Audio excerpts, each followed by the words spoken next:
제목으로 말씀을 드리고자 합니다. 마가복음은 전체가 16장으로 이루어져 있습니다. 오늘 읽었던 11장부터 마지막 16장까지는 예수님께서 죽으시기 일주일 전에 사건을 기록해 놓고 있습니다. 그러니까 마가복음 오늘 11장은 예수님께서 이제 멀지 않아 예루살렘으로 들어가시기 위해서 지금 나귀 새끼를 찾고 있는 장면입니다. 지금 예수님께서 1장에 보면 어디에 계시냐면 예루살렘 성전이 여기 있다면 거기에 조금 남쪽으로 1.1km 좀 떨어진 데가 거기에 감람산이 있습니다. 약 고지 800고지의 감람산이 있는데 여기서는 예루살렘 전역이 다 보이죠. 그리고 감람산에서 바로 옆에 동네가 두 개 보이는데 바로 벳바게와 베다니입니다. 바로 근접한 그런 동네인데, 베다니는 여러분 잘 알다시피 나사로의 집이 있던 곳, 그것이 베다니고, 또 문둥이 나병 환자 시몬의 집이 있던 것도 베다니죠. 이 베다니와 벳바게 요 사이에서 예수님께서 오늘 제자를 둘을 보내시면서 아무 이야기를 설명도 안 하시고 나귀 새끼를 가지고 오라고 하시는 내용이 오늘 본문에 기록되어져 있습니다. 오늘 제가 쓰임받는 축복을 누립시다 했는데 여기서 오늘 세 종류의 사람들이 등장합니다. 첫 번째는 예수님이 어떻게 쓰임받았는가, 그리고 제자들은 어떻게 쓰임받았는가, 그리고 나귀 새끼의 주인은 어떻게 쓰임받았는가 라는 것을 묵상해 보면서 우리의 삶이 하나님의 쓰임받는 은혜가 있기를 주의 이름으로 축원합니다. 여러분, 어떤 사람들은 막 골동품을 되게 귀한 것으로 생각하죠. 왜? 값어치가 높으니까. 그러나 사실은 그릇으로 쓰임받을 때 가치가 있고, 아무리 멋진 것이 있다 할지라도 그저 전시되어 있다면 저는 그렇게 기쁘지 않을 것 같아요. 돈은 돈대로 쓰임받을 때 그것이 축복이듯이 하나님께서 우리가 그것이 금그릇이냐 은그릇이냐 이게 중요한 것이 아니고, 나무 그릇이나 질것이라도 그것이 주님 앞에 쓰임받느냐 쓰임받지 않느냐 그게 더 중요하다는 것입니다. 오늘 여러분, 우리가 얼마나 많은 돈을 가지고 있냐 하더라도 그것이 하나님 앞에 작은 돈이라도 쓰임받을 때 그것이 가치가 있는 것이고, 우리가 어떤 지위에 건세에 무슨 일을 하든지 간에 있다 할지라도 내가 그 직분 가운데 뭔가 쓰임받을 때 아름답지. 그렇다면 세상의 왕들과 수많은 돈과 건세를 가진 자들을 주님은 역사에서 그들을 높이 인정하지 않습니다. 갑오의 두랫돈이라 할지라도 그것 가지고 주님 앞에 온전히 쓰임받을 때, 오늘 나귀 새끼도 뭘 대단해요. 그러나 주님 앞에 쓰임받을 때 아름다운 것입니다. 저도 그렇게 생각합니다. 무엇이든지 간에 좀 작지만은 쓰임받을 수 있는 그런 사람이 됐으면 좋겠다 생각이 듭니다. 어제 병원에 신방을 하고 우산을 하나 펴는데 우산이 이 나귀 살이 하나가 이렇게 빠졌어요. 그래서 버리려고 해서 그거 교회 종종 교회는 왔는데 갈 때 비가 오면 막 사무실에 와서 우산 좀 빌려달라거든요. 제가 옛날에 저희 살던 산동네에 옆에 우산 고치는 아저씨가 있었어요. 그래서 그 우산 살 고치는 거 그거 아무것도 아니거든요. 옛날에는 치약이 다 양철로 되어 있었습니다. 기억나세요? 모르시는 분들이 계시네. 이 세대 차이가 양철로 되어 있어서 그것을 다 쓰고 나면 빼짝 말려가 이렇게 깎아가지고 이렇게 벤치로 접으면 우산살을 고치는 데 아주 요긴하게 사용돼요. 제가 보니까 우산 살 때 사이에 조그만한 구멍에 거기 빠져버렸어요. 그래서 우리 꽃꽂이 할 때 아주 가나다란 그 실철사 있죠. 그걸 전도사님이 구해줘서 제가 거기에다가 잘라가지고 내가 우산 하나 고쳐놨습니다. 아주 작지만은 쓰임받을 때가 그 양철 철 같은 그거 조그만 한 한 10cm 정도만 있어도 얼마나 뭐 깨끗하게 깔끔하게 쓰임 받거든요. 제가 어디 보니까 종종 이제 우리 일회용 면도기 말고 좀 이렇게 여러 번 쓸 수 있는 면도기 있죠. 그것도 어디 제가 기사를 보니까 그거 버리지 말고 아주 못 쓰는 청바지에다가 대고 날을 거꾸로 세게 여러 번 믿으면 날이 좀 쓴대요. 그래서 하루는 제 큰아들하고 한번 해보자 진짜 그래 했더니 진짜 날이 서요. 또 그거 지금 계속 쓰고 있거든요. 그래서 청바지 못 쓰는 것도 이럴 때 쓰임 필요가 있구나 싶은 생각이 들더라고요. 우리 삶에도 그렇습니다. 내가 어떻게 쓰임 받느냐는 것이 복된 것이지 아무리 가치가 있고 아무리 대단하고 그래도 주님 앞에 쓰임 받지 않으면 그 많은 재물, 권세, 직분, 건강 아무것도 아닙니다. 오늘 세 종류의 사람을 보게 되는데 먼저 예수님에 대해서 한번 생각해 보려고 합니다. 제 함의를 조금 낮춰요. 제가 여러 교회들을 봐도 사람 화면을 이래 크게 잡는 데는 동막교회밖에. 그러니까 막 얼굴에 막 주름살까지 다 나오는 기라. 제가 뭐 동신, 범어, 뭐 대명 다 찾아봤는데 우리 교회 사람을 크게 잡니다. 조금 작게 잡아줘요. 다음부터는. 그러니까 어쨌든 막 이 주름도 다 보이고 막. 자, 첫 번째 제목 같이 한번 읽어봅시다. 첫 번째 제목입니다. 나귀 새끼를 원하시는 예수님, 죽음으로 쓰임받았다. 오늘 우리 2절 말씀을 함께 읽어봅시다. 2절입니다. 이르시되 너는 너희 맞은편 마을로 가라. 거리로 들어가면 아직 아무도 타보지 않은 나귀 새끼가 메어 있는 것을 보리니 풀어 끌고 오라 그랬습니다.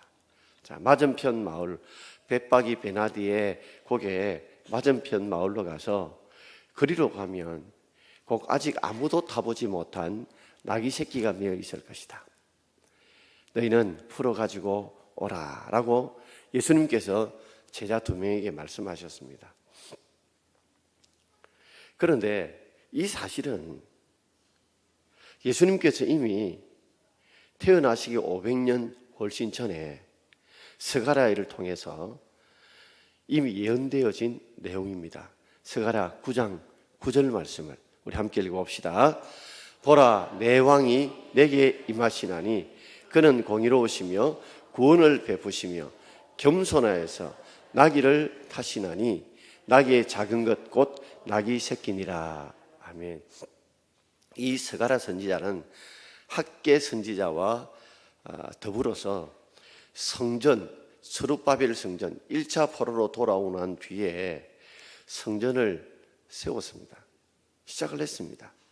그런데 이 스룹바벨 총독 때 시작했지만 주위의 여러 반대들과 핍박을 통해서 성전 공사가 중단이 되었어요. BC 536년에 돌아왔는데 바로 성전을 세우고자 돌아왔어요. 하나님이 성전을 세우기 위해서 너희를 보냈다 해서 왔는데 핍박으로 성전 공사가 중단되었어요. 하자마자 곧 중단되어 버렸어요. 그리고 그들은 할 수 없다고 내편지에 치고 있을 때 학계와 스가랴 선지자를 통해서 성전 건축할 것을 촉구합니다. 그래서 BC 516년에 약 4년 정도 좀 걸려서 스룹바벨 성전이 세워지게 됩니다.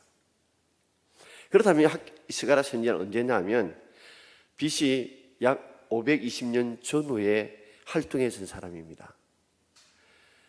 기원전 520년 전후에 활동했던 이 스가랴 선지자를 통해서 이미 보라, 내 왕이 내게 임하실 것이다. 메시아가 내게 임할 건데 그는 어떤 분이냐? 공의로우신 분이시다. 죄에 대해서는 반드시 심판하시는 공의로우신 분이고, 그러나 예수 그리스도 메시아를 믿고 하나님을 믿는 자를 구원하시는 분이시고, 또 그분은 그의 사역의 삶을 보면 겸손하시다. 그래서 그분은 나귀를 타시는데 그냥 나귀가 아니고 나귀의 작은 것 곧 나귀 쇠끼를 타고 오실 것이다. 우리가 어떤 때는 메시아라고 하는 이단들이 참 많습니다. 저는 딱 그렇게 묻고 싶어요. 여러분들이 누가 나는 메시아다. 예수가 메시아가 내가 메시아다 하거든. 그래서 어느 누구도 메시아라는 사실들을 속이지 못하도록, 거짓말하지 못하도록 성경에 기록해놨어요.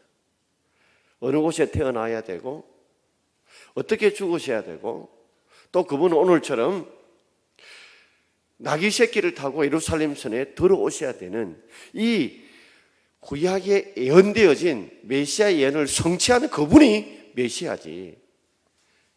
그러므로 이 메시아의 성취 사건들을 기록해 놓은 것을 이루어야 그분이 메시아지, 자신은 메시아라면 여러분 속지 마십시오. 성경에 이미 이런 짝퉁, 가짜 메시아들이 너무 많이 나올 걸 아시기 때문에 이렇게 오실 분이 진짜 메시아라는 것을 성경에서 메시아인을 통해서 기록해 놓은 것이 있는 것입니다. 그러니까 이미 기원전 예수님 태어나기 500년 훨씬 넘어 전에 스가랴 선지자를 통해서 우리에게 오실 왕 메시아는 반드시 나귀 새끼를 탈 거다, 예언되어져 있다는 거죠. 바로 예수님께서는 이 땅에 죄악들을 심판하시는 공의로 오실 분이시고, 그리고 이 죄인들이 주님을 믿고 주님 앞에 회개하고 돌아오면 그분들을 구원하실 것이고, 그런데 그의 사역의 삶은 철저하게 겸손해서 나귀 새끼를 사는 삶이라는 것을 보여주신 것입니다. 이게 예수님께서는 뭐요? 이 땅에 죽으로 쓰임받기 위해서 오신 것입니다. 왜요? 바로 악들을 심판하시고 죄인된 우리들을 구원하시기 위해서, 그분은 십자가에 죽으시기 위해서 이 땅에 쓰임받도록 오신 것입니다. 그런데 철저하게 나귀 새끼를 하며 자신을 낮추었지만 하나님께는 예수님을 그냥 서지 않으셨죠. 빌립보서 2장 우리 10절과 11절 함께 읽어보겠습니다. 하늘에 있는 것들과 땅에 있는 자들과 땅 아래에 있는 자들을 모든 무릎을 예수의 이름에 꿇게 하시고 모든 입으로 예수 그리스도를 주라 시인하여 하나님 아버지께 영광을 돌리게 하셨느니라. 아멘. 하늘에 있는 거나 땅에 있는 자들이나 땅 아래 죽은 자들, 그런 자들을, 모든 자들을 예수의 발 앞에 무릎 꿇게 하셨다. 예수의 이름에 무릎을 꿇었다는 건 예수님이 어떤 분이냐 뒤에 나오지만 주님이라는 것입니다. 우리의 모든 죄를 대신 지시고 십자가에 죽으심으로 우리를 구원하실 구세주가 되시기 때문에 이 땅에서 하늘에 있는 것들, 땅에 있는 것들, 땅 아래에 있는 모든 자들, 즉 천군 천사들, 그리고 이 땅에 구원받을 백성들, 그리고 이미 죽어서 예수 그리스도의 구원하심을 기다리는 모든 자들이 예수님이 우리를 위해 대신 십자가에 죽으시고 구원하신 분이니까 그분 앞에요 무릎을 꿇고, 그분이 주님이시고 나는 종이라는 걸 알기 때문에 그분 앞에 무릎을 꿇는다는 거죠. 그리고 입으로 뭐라고 고백하냐면, 입으로 그분을 뭐요? 예수 그리스도를 주라고 시인하도록, 예수 그리스도 하나님의 아들, 우리의 죄를 대신 지시고 죽으신 하나님의 아들 메시아를 나의 주로, 내 죄를 구원하신 주님, 세상을 구원하신 주님으로 고백하도록 만드시고, 그리고 하나님 아버지께 다 이 은혜를 주신 하나님께 영광을 돌리도록 하나님께서 예수님을 높여주신 줄 믿습니다. 예수님께서 철저하게 겸손하셔서 하나님의 뜻을 이루시는 나귀 새끼를 타시면서 철저하게 주님 앞에 순종하는 삶을 살 때에 하나님께서 그를 그냥 두지 않으시고 하늘에 있는 자들과 땅에 있는 자들과 땅 아래 있는 자들 예수의 무릎 앞에 꿇고 입으로는 예수를 주라고 시인하여 하나님께 영광을 돌리도록 높이 사용하신 줄 믿습니다. 사람들은요 철저하게 낮아지고 죽어지지 않을래요. 그럼에도 하나님 앞에 쓰임받고자 하거든요. 그건 하나님이 기뻐하는 것이 아니죠. 여러분, 우리는 희생하지 않고 죽어지지 않고 그럼에서도 영광받기를 원하시거든요. 하나님은 절대 그런 사용하지 않습니다. 마치 시소처럼요, 내가 주님을 높이면 그죠? 주님이 나를 높여주실 줄 믿습니다. 내가 죽어지지 않으면 그 속에서 하나님의 미랄이 나올 수 없고 하나님의 영광을 받지도 않을 뿐만 아니라 하나님 우리를 높이 들어 사용하지 않습니다. 자, 두 번째는 제자들입니다. 나귀 새끼를 찾아간 제자들은 순종으로 쓰임을 받게 되는데요. 오늘 2절과 3절 말씀을 우리 함께 읽어봅시다. 이르시되 너희 맞은편 마을로 가라. 그리로 들어가면 곧 아직 아무도 타보지 않은 나귀 새끼가 매어 있는 것을 보리니 풀어 끌고 오라. 만일 누가 너에게 왜 이렇게 하느냐 묻거든 주가 서시겠다 하라. 그리하면 즉시 이리로 보내리라 하시니. 아멘. 지금 제자들은요, 굉장히 충격적인 예수님의 명령을 받았습니다. 왜냐하면 맞은편 마을로 가라 그래서요. 가야 되는 이유가 뭐냐?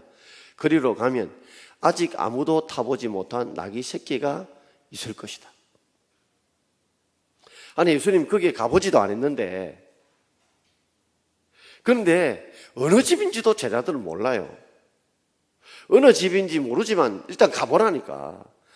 묻지도 말고 따지지 말고 일단 가보라는 거예요. 가보면 그 벳바게와 베다니 그 근처 마을로 가다 보면 틀림없이 나귀 새끼가 매여 있는 것을 보게 될 거다. 그런데 그 나귀 새끼, 아직 아무도 타보지 못한 나귀 새끼. 여러분, 이 나귀 새끼가 아무도 타보지 못하는 것은 누구만 압니까? 나귀 주인하고 나귀 새끼밖에 몰라요.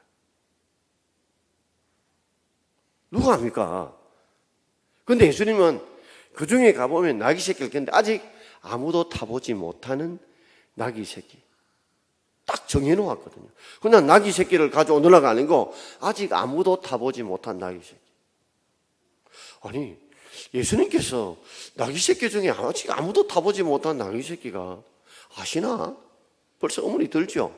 그 마을로 가면 나귀 새끼가 있다는데 그 나귀 새끼는 아무도 타보지 못한 나귀 새끼라고 하죠. 근데 너희들이 볼 것이라 말을 하고 또 근데 거기 뭐요? 묶여 있다는 거예요. 또 거기 또 묶여 있다는 거죠. 그러니까 여러 나귀 새끼들이 있지만 뭐요? 묶여 있는 나귀 새끼를 찾을 수 있도록. 그런데다가 이제 풀 거 아니에요. 너희들이 풀거든. 너희에게 왜 그러냐 묻거든. 예수님이 대답한 거예요.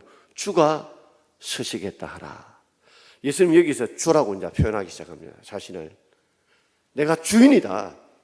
내가 나귀 새끼의 주인이다. 제자들이 멍했을 겁니다. 왜? 거기에 나귀 새끼 주인이 따로 있는데 예수님께서 내가 주다. 서시겠다는 말은 꼭 필요하다는 말이에요.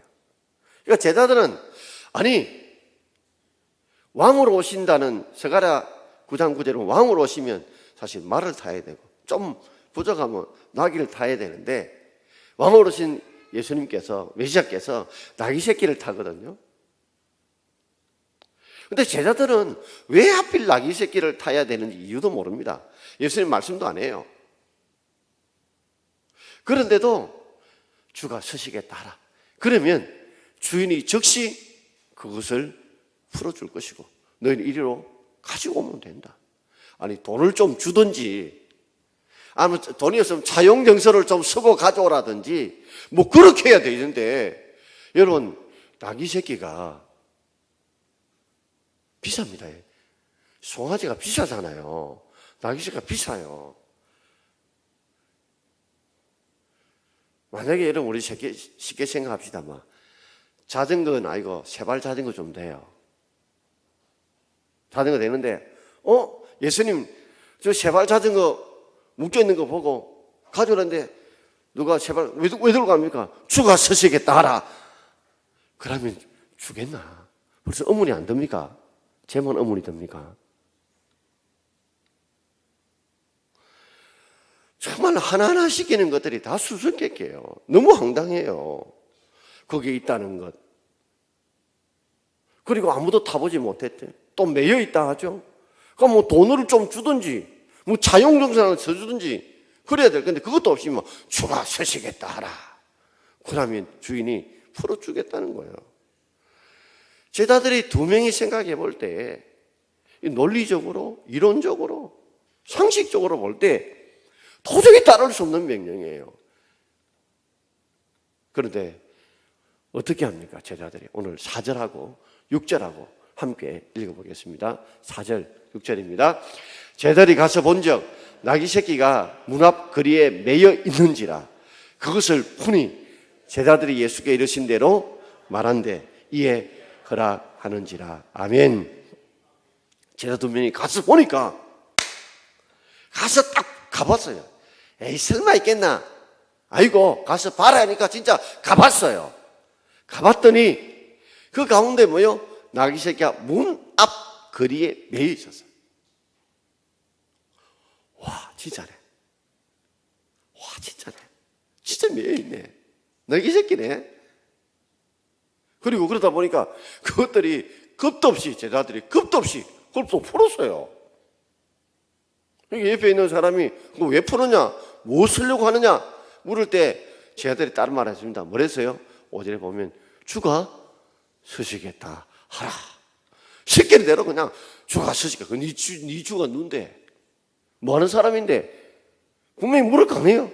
그럼에도 불구하고 주가 서시겠다 하라. 주가 가르쳐주신 말씀 그대로 전했더니 제자들이 예수께 이르신 대로 그대로 말했더니 주인이 뭐요? 허락하는지라. 할렐루야. 주인이 순종했다는 거예요. 가져가라는 거예요. 그때서 비로소 제자들은 아마 예수님께서 진짜 구세주인 줄 깨달은 줄 믿습니다. 진짜 이 사건을 통해서 그들은 이해되지 않고 받아들일 수 없고 그런데 주님은 가라 하시고 그럼에도 순종할 때 그 사건의 현장에 가면서 순종의 현장에 갈 때 그곳에서 비로소 예수님이 주라는 사실을 깨닫게 되고 체험하게 된 줄 믿습니다, 여러분. 우리도 전도할 때 마찬가지입니다.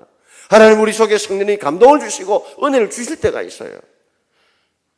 저 사람한테 가서 좀 복음을 전하고 싶고 저 사람을 좀 찾아가고 싶고 저 사람에게 전하고 싶고 문자하고 싶은 마음이 드는데 그런 마음을 주시는데 에이 그 사람 뭐 교회 나오겠나? 그 사람 예수 믿겠나? 내가 간다고 그 사람 돌아오겠나? 다 잘라버린 거예요. 성령님을 주시는 감동을 소멸시켜버리는 거예요. 좀 불을 붙여가지고 이거 태우려고 하는데 에이 하고 불을 꺼버린다. 그러니까 성령 하나님 역사하지 못하는 거죠. 우리가 철저히 주시는 감동대로 은혜대로 순종할 수 있기를 바랍니다. 여러분 우리가 철저히 기도하면서 내가 어떤 일을 무엇을 하기 전에 철저하게 하나님께 먼저 기도하고 하나님께서 주시는 감동을 따라 여러분 순종할 수 있는 저와 여러분 되길 바랍니다. 근데 우리는 철저하게 우리 고집대로 살라거든. 그러니 성령 하나님이 다 고비고면 다 이루어 주신 은혜가 있고 주신 복들이 있는데도 불구하고 그 길을 가지는 못하는 거예요. 누리지는 못하는 거예요. 제자는 비로소 거기에서 예수님이 주가 되신다는 것을 깨닫게 된 줄 믿습니다. 나귀 새끼의 주인은 청직이에요. 청직이에요. 청자는 관청청 또는 마을청이라고 그러죠. 지키는 사람이죠. 이거 원래 마을과 관청이 자기 게 아니에요. 청직은 자기 것이 아닌데 그것을 맡아서 뭐요? 관리하는 사람, 지키는 사람이에요. 나귀 새끼의 주인이 아니라 원래 나귀 새끼의 주인은 우리 예수님인 줄 믿습니다. 그분이 주님이신데 주님이 이 땅에 맡겨놓으신 거예요. 맡겨놓으신 거예요. 여튼 우리가 하나님의 주신 물질들, 자녀들, 건강들 특히 오신 분들은 정직하게 11조 하십시오. 많이 벌어도 주님 앞에 정직하게 11조 하지 않고 믿음으로 11조 하지 않고 믿음으로 안 사는 거 그거 옳은 것 아니에요. 오늘 철저하게 이 사람은 순종하는 청직의 신앙을 보여줍니다. 그래서 제자들은 봤을 거예요. 야 진짜 나귀의 주인이 누구라고요? 새끼의 주인이 바로 주님이시다. 천지 만물을 지으신 창조주가 바로 우리 주님이라는 것을 깨닫게 되었을 것입니다. 자, 사무엘상 15장 23절 우리 같이 읽어봅시다. 22절 사무엘이 이르되 여호와께서 번제와 다른 제사를 그의 목소리를 청종하는 것을 좋아하신 같이 좋아하시겠나이까. 순종이 제사보다 낫고 듣는 것이 수양의 기름보다 나으니. 아멘. 여러분 번제와 다른 제사 얼마나 중요합니까? 얼마나 귀합니까? 그러나 아무리 번제를 드리고요 아무리 다른 제사를 드려도 그의 목소리를 청종하는 것을 좋아하신 같이 좋아하겠냐? 진짜 좋아하는 건 뭐요? 번제와 제사보다도 뭐요? 드리는 자의 하나님의 말씀을 듣는 것, 청종하는 걸 좋아하신다. 이 청자가 뭐예요? 들을 청에다가 종자가 따를 종자입니다. 그러니까 청종은 그의 말씀을 잘 듣고 따를 때 청종이라고 불러요. 그러니까 하나님은 우리가 아무리 하나님 앞에 예배를 드리고 이렇게 제물을 드리더라도 정말 하나님 말씀을 잘 듣고 따르는 것을 주님은 더 좋아할 줄 믿습니다, 여러분. 우리가 예물만이 하나님 앞에 예물이 아니라 우리 하나님의 말씀을 듣고 따르는 그것도 귀한 예물이에요. 그리고 말씀하시죠. 뭐라고요? 순종이 뭐보다 낫고 제사보다 낫고 수양의 기름이 뭐요? 보다 듣는 것이 수양의 기름보다 낫다. 그러니까 제사의 핵심이 뭐라고요? 순종이란 말이에요. 순종이 빠진 제사는요, 안고 없는 찐빵과 같아요. 수양의 이름이 가장 귀한 제물이에요. 그러나 가장 귀한 제물에도 뭐요? 하나님 말씀 안 듣고 드리는 것 의미 없어요. 그러니 우리가 하나님 앞에 예배를 드릴 때 핵심 뭐요? 순종이요. 하나님 말씀 듣는 거예요. 그게 없는 것은 아무리 우리가 귀한 것 드리고 바친다 할지라도 안고 없는 찐빵과 똑같습니다. 그래서 가인과 그 제물을 하나님 받지 않으시고 아벨과 그 제물을 받으신 이유가 뭐예요? 하나님 받으실 때 그 사람의 제물보다 그 사람을 먼저 받으십니다, 여러분. 그 사람이 정말 하나님 말씀을 듣고자 하느냐, 순종하고냐, 그거 보시고 받으시는 거예요. 제물이 문제가 있는 게 아닙니다. 그게 창세기 11장에 뭐예요? 아벨은 가인보다 더 나은 제물을 드렸다. 뭐요? 믿음으로. 제물이 믿음이 있고 없는 게 어디 있습니까? 사람이 믿음이 있고 없는 것이지. 내가 믿음으로 드리냐 안 드리냐 그게 중요한 거야. 오늘 제자들은 정말 주님 말씀한테 이해가 하나도 안 됐을 겁니다. 맞은편 마을로 가라. 거기에 한 번도 타보지 못한 낙이 새끼 있을 것이다. 또 매여 있을 것이다. 돈도 없는데 주가 서지겠다 해봐라. 그건 풀어준다. 뭐 하나하나 다 이해가 안 돼요. 그리고 예수가 주라고 한 사실도 그들은 아직도 제대로 믿지도 못하고 있어요. 그런데 가서 본 적, 그 일을 통해서 하나님이 어떻게 이루어 가시는 것인지 준비하고 계심을 우리가 순종하면 했던 것처럼 우리도 그런 순종으로 쓰임받는 저와 여러분 되기를 주의 이름으로 축원드립니다. 마지막 세 번째로 나귀새끼의 주인입니다. 하나님의 뜻을 이루는데 귀하게 쓰임받던 사람이 이 나귀새끼의 주인이었죠. 오늘 6절 말씀을 우리 같이 읽어봅시다.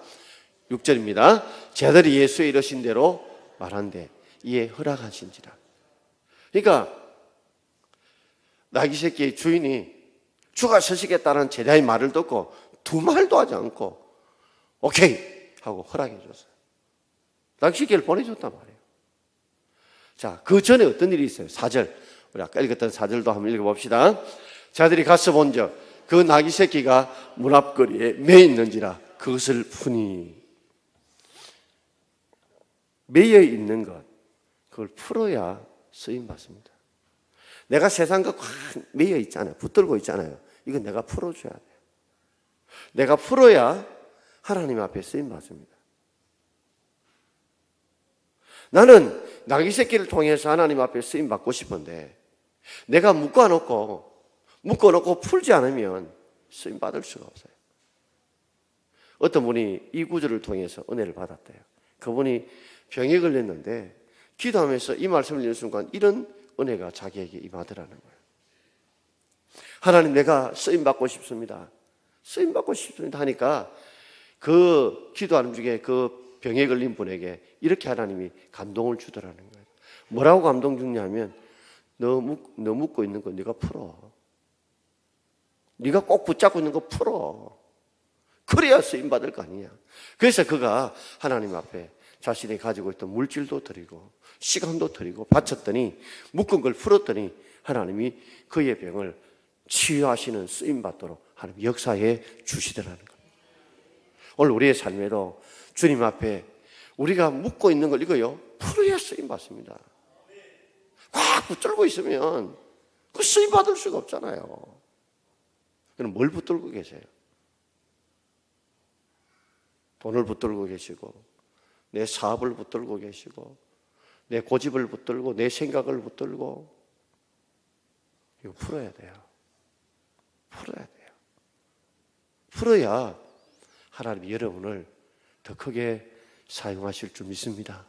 나중에 나귀 새끼가요, 어떻게 쓰임받았어요? 우리 7절, 8절 한번 읽어볼까요? 나귀 새끼를 예수께로 끌고 가서 자기들의 겉옷을 그 위에 얹어 놓으며 예수께서 나타나시니 많은 사람들은 자기들의 겉옷을, 또 다른 이들은 들에서 벤 나무가지를 길에 펴며, 정말 보잘것없는 나귀 새끼가 예수님 태우시고 앞에서 뒤에서 겉옷을 깔고 호산나 다윗의 자손이라고 찬송하며 이렇게 높임을 받아요. 9절 이제 그 내용이 나오죠. 9절 한번 읽어볼까요? 9절입니다. 앞에서 가고 뒤에 따른 자들이 소리 지르되 호산나 찬송하리로다 주 이름 오시니요 하고 나귀 새끼가 예수님 태우면서 쓰임받음으로써 이렇게 귀하게 쓰임받는 거예요. 여러분, 내가 묶여있는 것 말 것 없지만 이거 풀면 하나님이 여러분을 더 귀하게, 나귀 새끼 같은 것을 가감하게 풀어드리면 더 하나님이 귀하게 여러분을 사용해 주실 줄 믿습니다. 종신대에 사회복지학교에 이재서 교수님 한 분 계십니다. 그분은 이 두 눈을 다 보지 못하는 분이세요. 근데 이분이 책 중에 1% 내게 남은 1%의 가치라는 책을 지었는데, 왜 남은 1%의 가치를 했냐면, 우리 속담 이런 말이 있잖아요. 우리의 몸이 100이라면, 그죠? 우리 모든 기관이 100이라면 눈이 99라는 거예요. 99냥이라는 거예요. 눈이 99냥이고 나머지는 1이라는 거예요. 그러니까 이분은 뭐예요? 두 눈이 없으니까 뭐예요? 99가 없는 거예요. 남은 게 뭐예요? 1밖에 없다는 거죠. 여러분 그러실 때 있으시죠? 제가 이제 새벽기도 하면 저희 집 그 현관에 센서등이 고장 났어요. 이게 안 돼가. 그런데 제 휴대폰이 이제 오래돼가지고 휴대폰에 이 전등이 비춰야 되잖아요. 이게 안 돼요. 고장 났어요. 이제 제가 바꾸려 하는데, 아침에 이 구두들이 몇 개 있는데 다 시커먼 것들이거든요. 이거 찾는 게 또 힘든 거예요. 야, 그러니까 밝음이라는 게 얼마나 중요한가 생각해 봤어요. 이 몸이 있더라도 안 보이면요, 오히려 이 몸들이 뭐예요? 나의 흉계가 될 수 있어요. 이것 때문에 넘어지고 자빠질 수 있어요. 그런데 1%밖에 남은 것이 없는 그 사람이, 두 눈을 보지 못하는 그 사람이 1% 하나님께 쓰임 받겠다고 기도하니까 하나님이 길을 열어주시더라는 거죠. 그래서 미국과 유학가 또 오고 박사학위를 받아서 종신대에서 장애인 복지 쪽에 미랄 선교단체를 만들어 열심히 일하시는 분이시거든요. 여러분, 내게 1%라도 주님 앞에 한번 드려보십시오. 하나님 그 1%를 통해서도 하나님은 99%보다 훨씬 더 귀하게 사용하게 될 줄 믿습니다.